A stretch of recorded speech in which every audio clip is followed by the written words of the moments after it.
নবী সাল্লাল্লাহু আলাইহি ওয়াসাল্লামের একজন সাহাবী, মহিলা সাহাবী, তিনি পাপ করে ফেলেছেন। কি করেছেন? জিনা করে ফেলেছেন।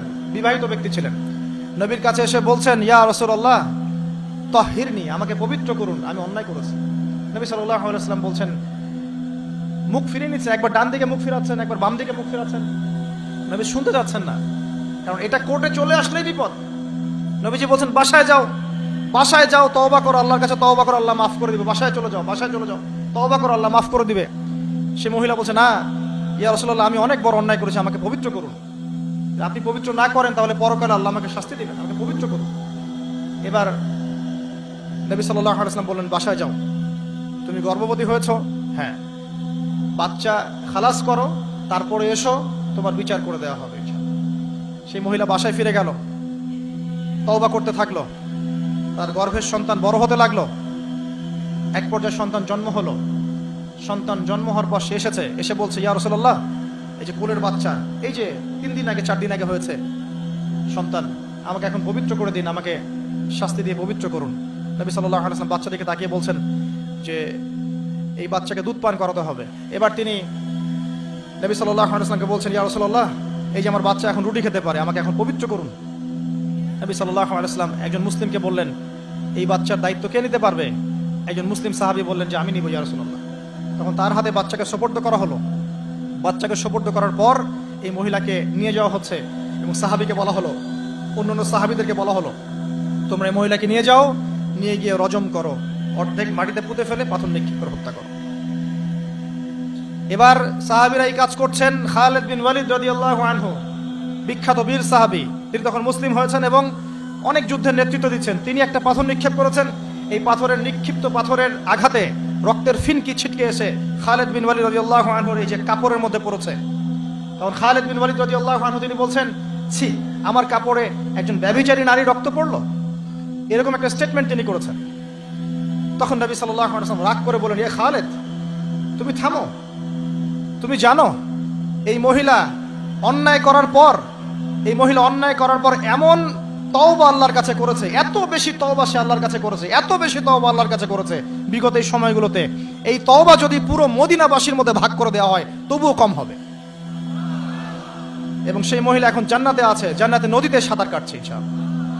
আমি বুঝাতে পারলাম কিনা? এই মহিলাকে আল্লাহ পাক মাফ করে দিয়েছেন, তিনি জান্নাতে আছেন ঠিকই, দুনিয়াতে তার বিচার নবীজি করেছেন তারপরেও। আমি কি বুঝাতে পারলাম যে বিবাহিত ব্যক্তি ব্যভিচার করলে কিরকম শাস্তি হবে? জেনা করলে, অবিবাহিত হলে শাস্তি হচ্ছে 100 বেত্রাঘাত। তোমরা যারা এখন জেনা করেছো বা করছো, এখানে উপস্থিত আছো বা এই লেকচার শুনবে, ছেলে বা মেয়ে যেই হও না কেন, তোমাদের ঘাড়ের উপরে এক একটা জেনার জন্য 100 বেত্রাঘাতের শাস্তি ঝুলে আছে। এই কথা তো কলেজের মধ্যে পৌঁছালো না। একবার জেনা করেছো, তোমার কাঁধের উপরে 100 বেত্রাঘাতের শাস্তি ঝুলে আছে এখনো, এবং 1 বছরের নির্বাসন তোমার জন্য ঝুলে আছে। সূরা নূরের 1 থেকে 4 নম্বর আয়াত পড়ে দেখবে। আর যারা বিবাহিত ব্যক্তি, যে দেবর ভাবি জেনা করেছেন, দুলাভাই শালি জেনা করেছেন, হ্যাঁ, এই প্রতিবেশীর স্ত্রীর সাথে জেনা করেছেন, অমুক কর্মকর্তার স্ত্রীর সাথে জেনা করেছেন, আপনারা পৃথিবীতে বেঁচে থাকার অধিকার হারিয়ে ফেলেছেন। কারণ একজন বিবাহিত ব্যক্তি যদি জেনা করে, তার একটা শাস্তি ইসলামে, সেটা হলো রজম। তাকে কোমর পর্যন্ত মাটিতে পুঁতে ফেলে পাথর নিক্ষেপ করে হত্যা করতে হবে, এটা ইসলামের বিধান।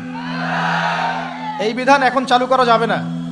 এই বিধান এখন পৃথিবীর কোথাও আছে বলে আমাদের জানা নাই। হয়তো অল্প কিছু জায়গায় থাকতে পারে, এটা আল্লাহর ইচ্ছা। বেশিরভাগ জায়গায় এইসব বিধান নাই, কিন্তু আল্লাহ পাকের আসমানে এই বিধান আছে। জমিনে এইসব বিধান নাই ঠিকই, বাট আল্লাহ পাকের আসমানে এই বিধান আছে।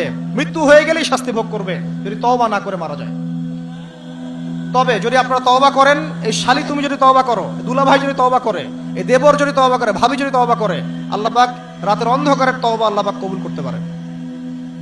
শোনেন ভাই, কয়েকটা কারণে ইসলামে মানুষকে হত্যা করা জায়েজ। একটা হচ্ছে হত্যার বদলে হত্যা। কেউ যদি কাউকে হত্যা করে, তাকে হত্যা করতে, ঠিক যেমন আমাদের আদালত এটা করে না, খুন করেছে ফাঁসি দেয় না, সেম জিনিস। আরেকটা হচ্ছে মুরতাদ হয়ে গেছে, মুরতাদ, আগে ছিল মুসলিম, পরে মুরতাদ হয়ে গেছে, তাকে হত্যা করা যায়। ইসলামিক স্টেটের প্রধান সেটা করবে, ডেমোক্রেটিক কান্ট্রির মধ্যে এটা নাই। কথা বুঝতে পারছেন? এটা থাকবে ইমাম মাহাদির যুগে ইনশাআল্লাহ, এটা থাকবে ঈসা ইবনে মারইয়ামের যুগে, এটা ছিল ওমর রাদিয়াল্লাহু আনহুর যুগে, ইসলামী খেলাফার সময়, এখন নাই। আচ্ছা, তবে তাদের বাঁচার সুযোগ আছে, তাদের বেঁচে থাকার সুযোগ আছে। মনে করেন কেউ কাউকে হত্যা করেছে, এসে পরিবারবর্গকে বলছে যে আমার ভুল হয়ে গেছে, আমাকে মাফ করে দেন, আমি আপনার সন্তানকে হত্যা করেছিলাম, আমি মুক্তিপণ রক্তপণ দিতে রাজি আছি। এখন যদি পিতা মাতা বলে ঠিক আছে রক্তপণ দিয়ে দাও, আমরা মাফ করে দিলাম, তাহলে এর বাঁচার অধিকার আছে, বেঁচে থাকতে পারবে। বুঝতে পারছি আমি? অপশন আছে। আবার কেউ যদি মুরতাদে করে স্টেটমেন্ট দিচ্ছে ইসলাম মানি না, কোরআন মানি না, সুন্নাহ মানি না বলছে, ওকে আপনাকে বন্দি করে জেলখানায় রাখতে হবে এবং তাকে আপনাকে শর্ত দিতে হবে, তুমি কি জেনে শুনে সজ্ঞানে এটা বলছো না ফিরে আসবে কথা থেকে। সে যদি বলে আমি আমার কথা থেকে ফিরে আসলাম, আমি আসলে এগুলো বলেছিলাম, এখন ফিরে আসলাম, আমি তওবা করলাম, তার বেঁচে থাকার অধিকার আছে। বাট কিন্তু একজন বিবাহিত ব্যক্তি যদি জেনা করে ফেলে, নাউজুবিল্লাহ, যে দেবর ভাবি শালিদুল্লাহ ভাই তোমরা শোনো, যদি বিবাহিত কোনো ব্যক্তি জেনা করে ফেলে, সে যদি খাস তওবা করে আল্লাহ পাকের কাছে, আল্লাহ পাক যদি তার সমস্ত গুনাহ মাফ করে দেন, তারপরেও যদি তার এই মামলাটা ইসলামিক কোর্টে চলে আসে, তাহলে তাকে রজম করতেই হবে, বেঁচে থাকার অধিকার নাই। এরপরেও যারা এখন ওই জেনার অপরাধে লিপ্ত আছেন, অবিবাহিত হন আর বিবাহিত হন, আল্লাহর ওয়াস্তে আজকে গভীর রাত্রে গিয়ে তওবা করবেন, রাত্রেবেলা ওযু করবেন, জায়নামাজে দাঁড়াবেন। তোমরা কি মনে করো যে গার্লফ্রেন্ডকে নিয়ে হোটেলে রাত কাটানোই জানা?